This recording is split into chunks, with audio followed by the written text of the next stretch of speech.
Bismillahirrahmanirrahim. Assalamualaikum warahmatullahi wabarakatuh. Gimana kabar kalian? Semoga kabar kalian baik-baik saja ya. Oke, di sini saya akan menjelaskan tentang sejarah komputer. Secara pengertian, komputer adalah alat yang digunakan untuk mengolah data dengan berdasarkan apa yang kita tentukan. Proses perkembangan komputer tidak serta-merta canggih loh, pasti ada tahap-tahapnya. Nah, komputer di zaman sekarang memang telah jauh berbeda dengan komputer zaman dahulu, mulai dari segi bentuknya, kinerja hingga komponen yang dipakai, sebab komputer terdahulu memiliki aturan yang menghabiskan suatu ruangan. Berikut ini kita akan merangkum sejarah perkembangan komputer dari generasi ke generasi, mulai dari pertama. Kalian tahu nggak sih siapa penemu komputer pertama kali? Coba. Yap, benar sekali. Dialah Charles Babbage, orang yang disebut dengan bapaknya komputer.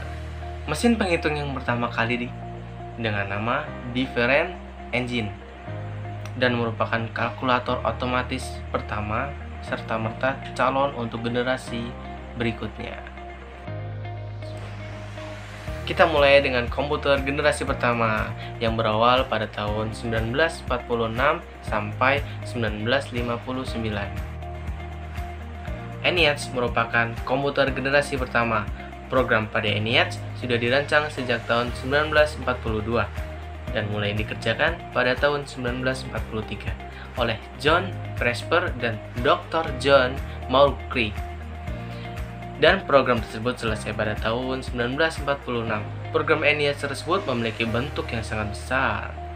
ENIAC menggunakan 1768 hamba udara serta 75.000 relay dan saklar serta 10.000 kapasitor dan menggunakan 70.000 resistor.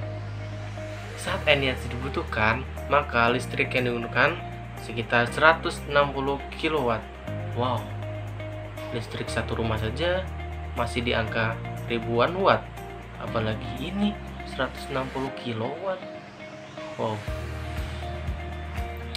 Dan berat mesinnya tidak logis sekali, sekitar 27 ton, mungkin sampai 30 ton ada ini.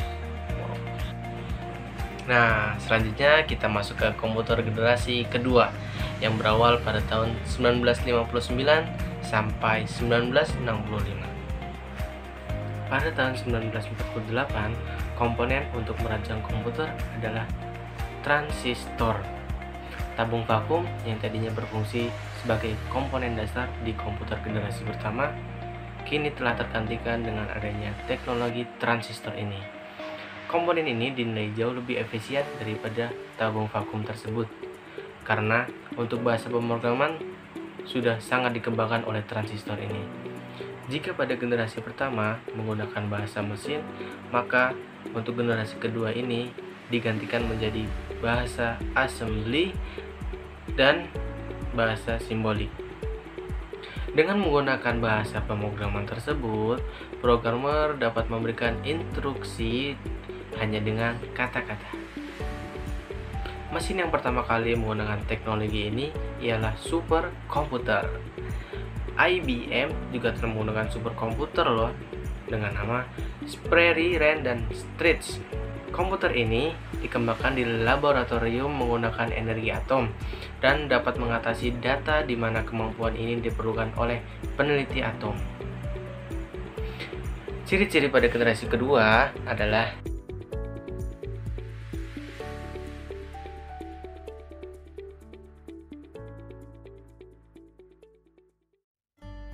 Oke, kita lanjut ke sistem operasi generasi ketiga pada tahun 1965 sampai 1970.